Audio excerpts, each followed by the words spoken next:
The Johnson Wax Program with Fibber, McGee, and Molly.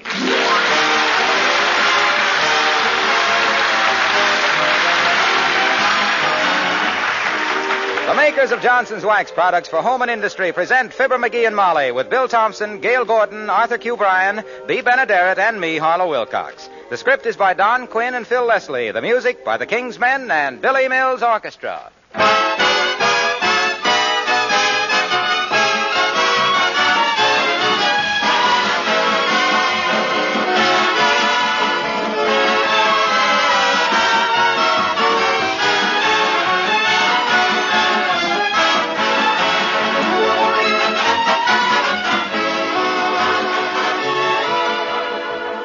Would you believe that an 8-year-old car could still look as sparkling as a new one? Well, listen to this. A listener writes from Ohio, "My coupe is over 8 years old, yet it looks as good as the day it came from the sales room. When people ask me how I do it, I say car new is the answer."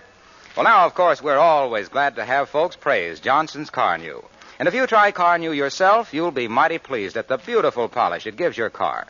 And you'll be surprised, too, when you find how easy it is to use. There's no hard rubbing with Car New. You simply apply this special wax-fortified liquid with a cloth. Then you let it dry to a white powder. When you wipe off this powder, all the dirt and dullness disappear with it. And your car is not only clean, but beautifully polished, too. You see, Car New does not one, but 2 jobs at once. It both cleans and polishes in one application. Why not shine up your car with Johnson's Wax-Fortified Car New? It's spelled C-A-R-N-U.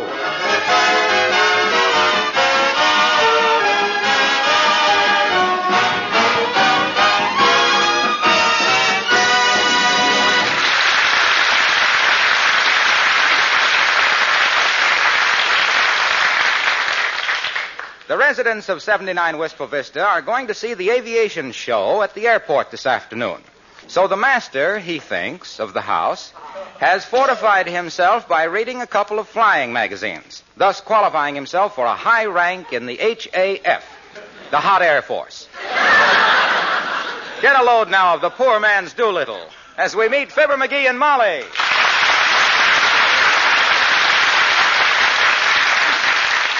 Then when you release the brakes, check the oil pressure and set the altimeter, you taxi to the end of the runway. Now, wait a minute. Huh?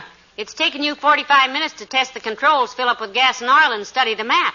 Have you kept that taxi waiting all this time? My dear girl, I see you're rather unfamiliar with pilot talk. Taxiing means to run the plane along the ground. That's for me, then.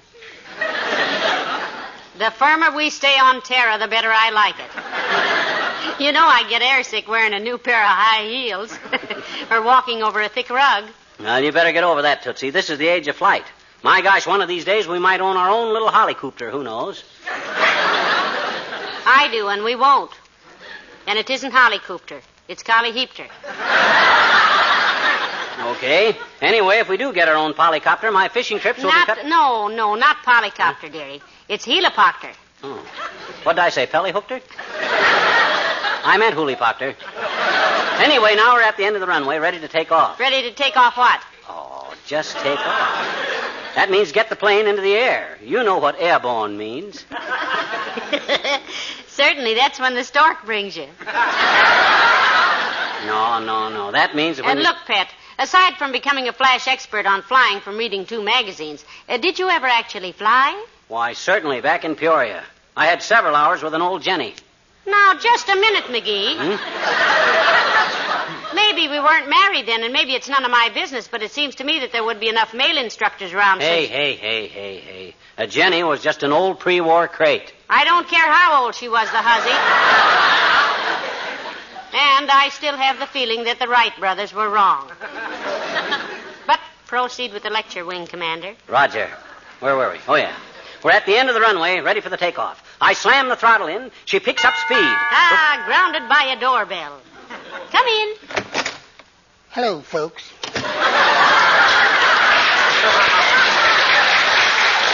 Hi, Wimp. You going to the air show at the airport this aft? Oh, yes, indeedy. Are you? Oh, yeah, we have our tickets, Mr. Wimple. Himself here's all hopped up about it. We've flown in and out of more hangars this afternoon than a rented tuxedo. You flew much, Wimp? Well, no, Mr. McGee. Though I've built just scads of model airplanes. Oh. But believe me, I'll never do that again. Why not, Mr. Wimple? Lose interest? No, Mrs. McGee. But last week, just as I was finishing my latest model, Sweetie Face walked in. Sweetie Face, that's my tremendous big old wife.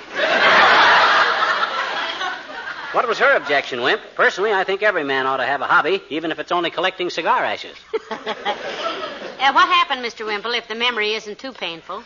Well, I was just sandpapering the vertical stabilizer when Sweetie Face walked in and said, "What model is that, stupid?" And I said, "Hellcat." And the next thing I knew, a doctor was taking 5 inches of fuselage out of my empennage. Well, that's enough to make any man lose his interest in aviation, Wimp. Oh, you're so right, Mr. McGee. But Sweetie Face insists on going out to the airport to see the show. She used to be a stunt flyer herself, you know, before her accident. Accident, Mr. Wimple? Yes. She tried to fly through a railroad tunnel once without checking the train schedules. My gosh, a thing like that could be seriously fatal, Wimp. Has she done any flying lately? Not since last summer, Mrs. McGee. And then she made a 3-point landing in a haystack with a parachute. Horse feathers. How could she make a 3-point landing in a haystack? She landed on a pitchfork. Made quite an impression on her, too. Well, I've got to be going now, folks. Goodbye.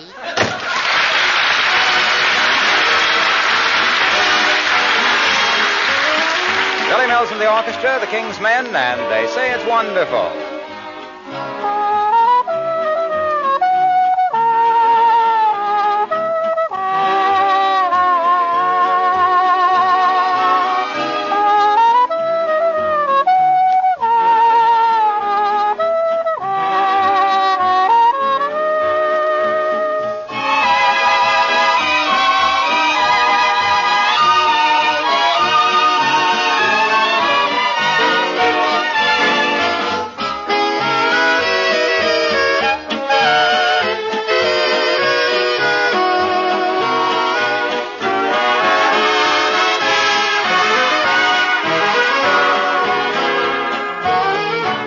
Say that falling in love is wonderful, it's wonderful, so they say. And with the moon up above, it's wonderful, so they tell me. I can't recall who said it, I know I never read it, I only know they tell me that love is grand. That's known as romance is wonderful, wonderful in every way, so they say.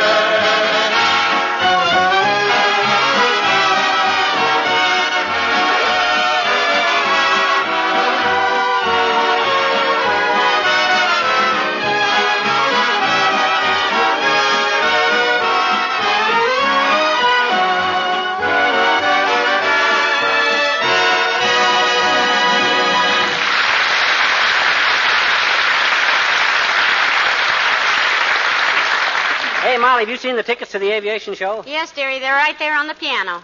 Is it time to leave already? I don't know. What time is it? About 1:30. Oh, we got loads of time. Well, now, I don't want to miss anything. They say there's going to be a stunt flyer out there who flies right past the grandstand upside down. Ah, kid stuff. I flew upside down on my second lesson. Yeah, but this man does it on purpose. I done it on purpose, too. If I'd have stayed with it, I'd have been one of the hottest pilots in the country. My goodness. Flying must be a thrilling business. It is. But I suppose you have to be an expert on meteorology. You sure do. Also weather conditions.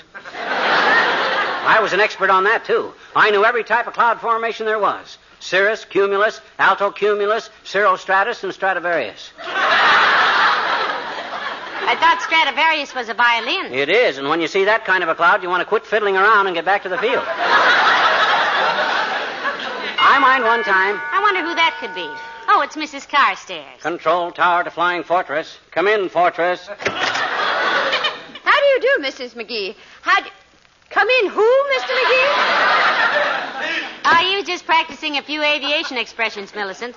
We're going to the show at the airport this afternoon. It'll be old stuff to me, of course, Carsty, though Molly might be amused by it. I used to fly a bit, you know. Indeed. What type of flying did you do, Mr. McGee? Military? Oh, no, just barnstorming, Carsty, acrobatics and stuff. I'll never forget the time I was flying over Lake Michigan and had to hit the silk. Good heavens. You mean you had to use your parachute? No, I was flying in my bathrobe and dropped a lighted cigar in my lap. I had to slap the bejunior out of myself to put out the sparks. McGee, tell Millicent that little adventure you had when you were doing the skywriting. I don't remember anything like that. Well, heavenly days, think up something. You're slipping. Okay. Well, Sir Carsty, there I was. I'll never forget the time I was doing some skywriting over the city of Cincinnati. My first and last skywriting job for Champwell's Choo Choo Chewing Gum. What happened, Mr. McGee? Or do you need more time? No, I got it. Well, sir, I wrote Champwell's Choo Choo Chewing Gum all over the Ohio sky that day, not knowing that my rudder was loose and the letters come out all crooked. That's why Champwell refused to pay me off. I don't get it. Well, I was supposed to be advertising Champwell's gum, and it come out all wriggly.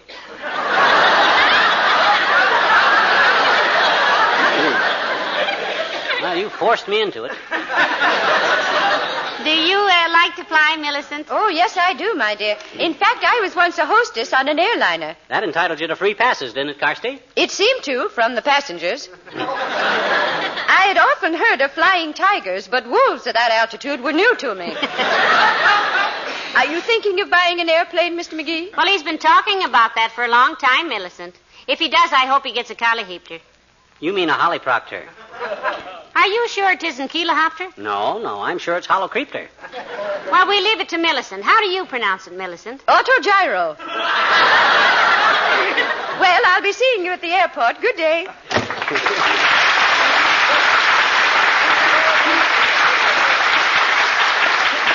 Autogyro, huh? Is that the same as a polyhopter, McGee? No. An autogyro has the vertical flap attached to the retractable cowling. Oh. Yeah. That makes the center of gravity adjustable by giving it the left rudder when using the trim tabs. Give me a pencil and I'll draw you a rough sketch of it. Don't bother, dearie. I was merely trying Hello, folks. Oh, hi, Junior. You going out to the aviation show at the airport, Mr. Wilcox? No, I wouldn't miss it. I love airplanes. Are you thinking of taking up flying, pal? What do you mean, taking it up? My gosh, I was a pilot years and years ago. Why, when Jimmy Doolittle gave me them flying lessons, he looked at me and says, "A natural," he says. When was this, McGee? One day out behind the hangar. We were playing a little game where you take a couple of... Oh, you mean, when did Doolittle give me flying lessons? Yes. Yes, when did he? Oh, that was some time ago. That was way back. Well, what time is it now? Oh, about 1:30. Oh. By the way, did I ever tell you about the amazing coincidence I ran into on a flight from Cleveland to Chicago one time? Why, no, Mr. Wilcox. What was it? Well, I got into a conversation with a pleasant-looking, smartly dressed woman sitting next to me. Oh, that. Sort of a motherly type. Motherly, eh? Did you climb up on her lap and ask her to tell you about Goldilocks and the three boars? Bears, dearie. Well, they always bored me. Go on, Mr. Wilcox. What was the coincidence? Well, during the conversation, I found out that she was an enthusiastic user of Johnson's wax. Oh. She used it all over her home. Yeah. Floors, furniture, woodwork, windowsills, luggage, everything. Yeah, but what that got to do with it? I asked her why she thought so highly of Johnson's wax, and she said it kept her whole house so bright and clean-looking it fairly sparkled.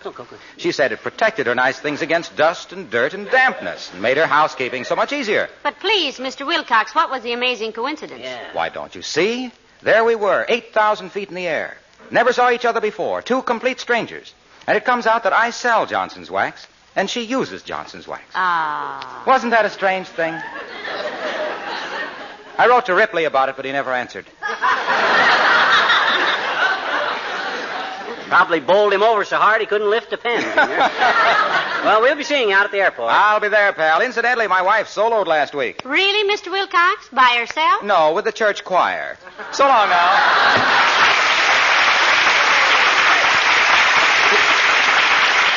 You know, Molly, I hope to have some private planes out at that show at reasonable prices. I'd like to have a little job of my own. I've been suggesting that for years. Oh, you mean an airplane, I see. What kind do you want, dear? Oh, a fairly hot job. Cruise at 250. One with reversible propellers so I could back up if I overshot the landing field. 4-seated model, two-way radio, and radar. Something around $900 delivered. I mind one time... Come in. Oh, hello there, Dr. Gamble. Do come in. Thanks, Molly.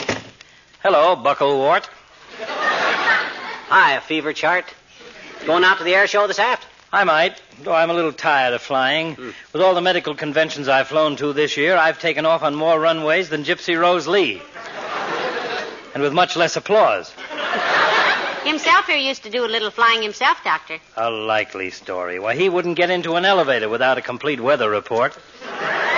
Oh, yeah? Yeah. I was one of the first pilots in this country, Thermometer Puss. And before they had all those sissy instruments, too. I learned to fly by the seat of my pants, and that was a big thing in them days. In your case, it's a big thing now. Now, just a darn minute, pill pusher. If you knew as much about medicine as I know about aviation, you'd be in jail for malpractice right now. Wait a minute, is that what I meant? Now, look, boys, and I do mean boys, because you both act like you were playing hooky from the 3rd grade. Why don't you two stop insulting each other and act like grown-up men? My dear, you're quite right. My apologies, McGee.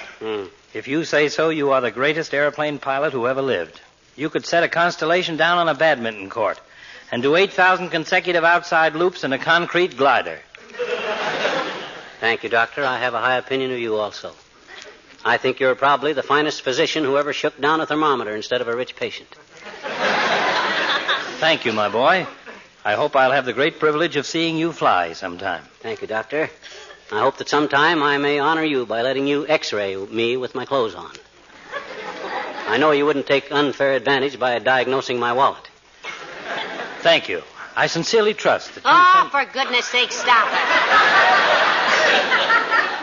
This is worse than the other way. Go ahead and call each other names. Okay. Look, Melon Belly. You say you were going to be out at the air show? Why, sure, ground loop. And if you're going to prowl around those airplanes, let me give you a little advice. What's that, Doctor? Don't walk into any whirling propellers. They'll give you a splitting headache. See you later.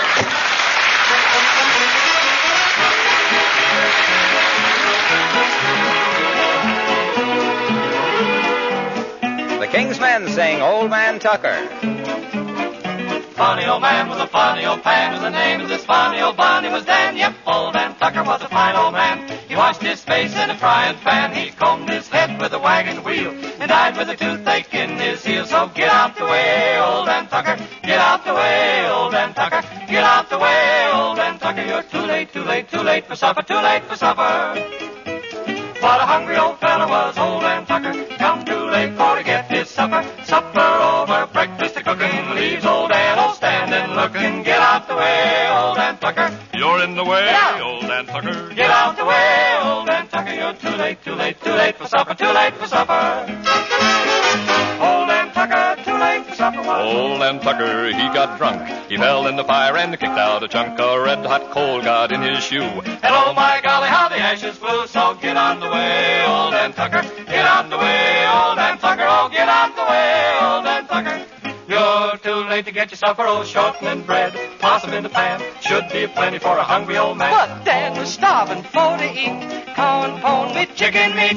He went down and stole some pullets. Come running home with his pants full of bullets. Poor old Dan. You said, Poor old Dan. I said, old Dan Tucker is a growing gray. The time is a coming for the judgment day. When he gets to the pearly gate, I hope to goodness he won't be late. Oh, get on the way, old Dan Tucker. Get on the way, old Dan Tucker. Get on the way, old Dan Tucker. Get on the way, Get on the way, get on the way, get out of his way. He won't be late for supper on that judgment day.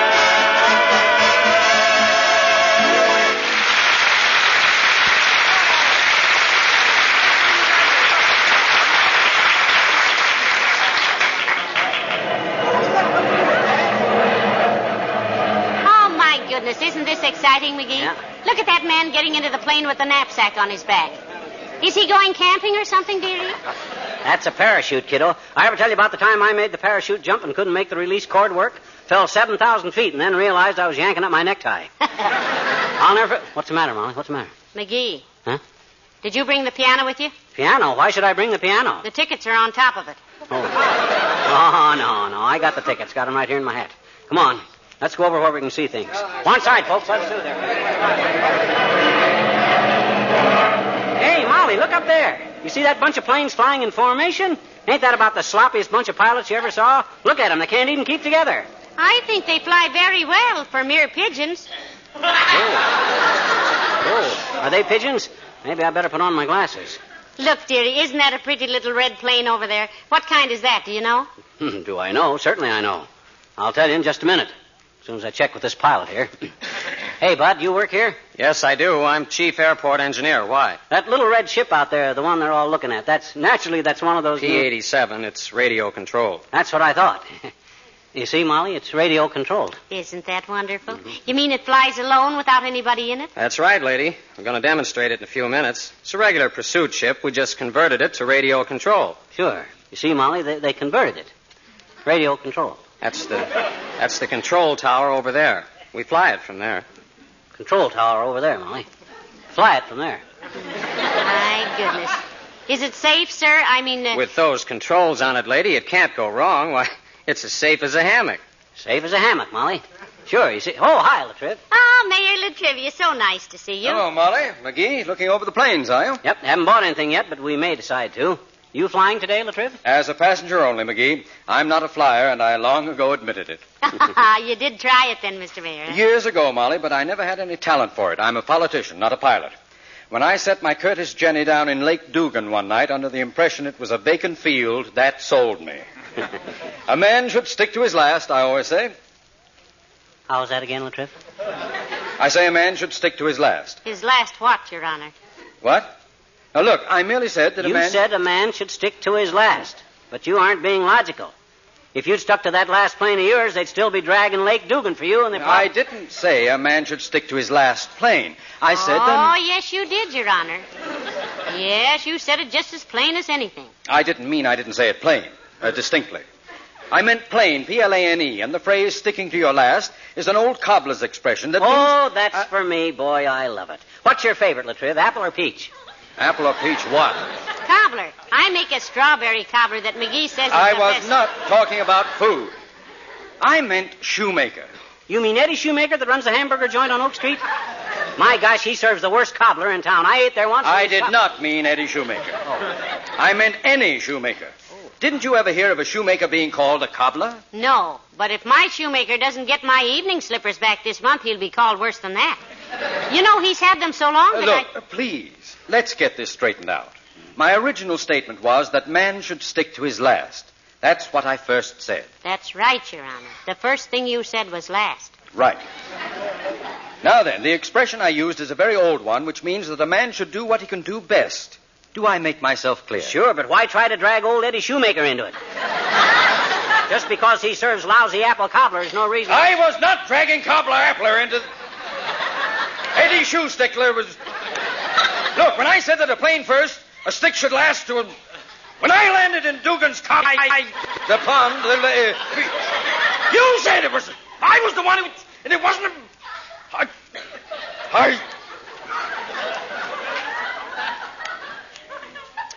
Mrs. McGee. Oh, yes, Mr. Mayor. I'm sorry I haven't the pleasure of repairing your evening slippers. Why, Your Honor? Because there's a certain run-down heel of yours that I'd love to take a hammer to. Good day.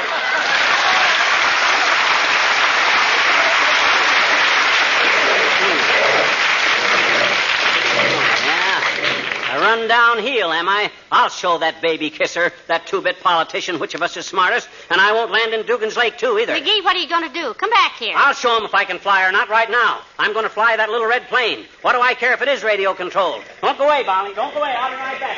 McGee, now don't get into that plane. Heavenly days, you might... McGee. Who's that guy that just got into that plane? He can't do that. That's a government plane.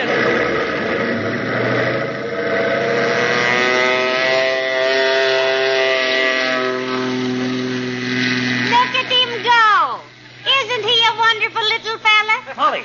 Molly, was that McGee got into that ship? Yes, it was, Doctor. Oh, Mr. Mayor, look. Did you see that take off? Yes, it's beautiful, but... Wait a minute. Is he alone in there? Well, naturally, Mr. Mayor. I think it does a man good to get away from his wife now and then. What? Why, he'll kill himself. That addle-headed Now, please, Doctor. McGee told you he knew all about flying, didn't he? After all, Look at him climb. He's peeling off and heading back now. Look at that chandelle. Isn't that graceful? It's disgraceful. It's... Say, That's mighty pretty flying at that, Molly. When I was giving him the bird, I didn't know it would take. I owe that boy an apology. By George, I never thought he knew enough about flying. Here he comes, look out!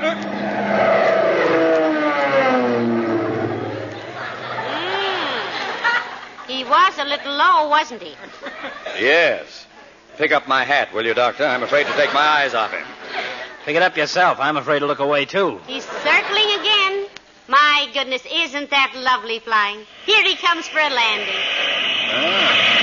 Looks pretty good. Watch him now, watch him.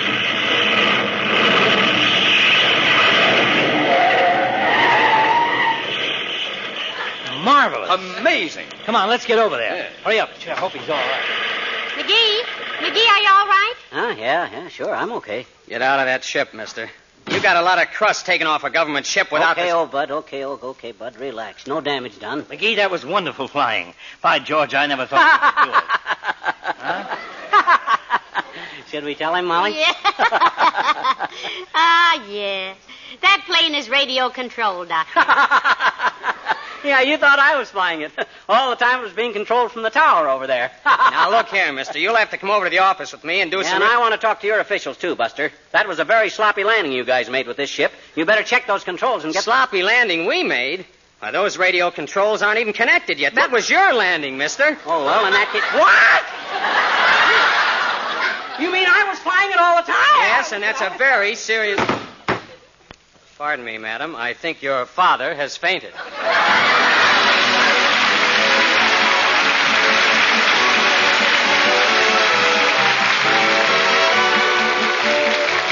They say a woman's work is never done. You ladies will agree with that, but I think you'll agree, too, that today there are many ways to save work. For example, kitchen floors that are protected with Johnson's Glow Coat can be crossed right off your list of difficult chores.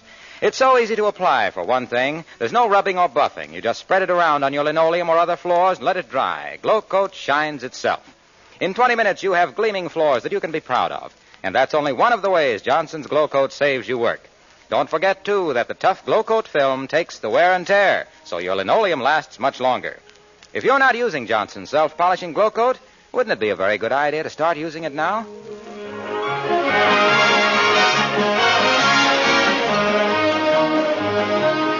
Oh, McGee, I'm still shaking like a leaf when I think of you up there in that plane, all alone, flying it yourself. Oh. Now, relax, kiddo. The only thing that embarrassed me was when my trousers slipped off afterwards. How on earth did that happen? Well, that plane wasn't fitted out for a pilot. There wasn't any safety belt. What I unfastened was my own. Good night. Good night, all.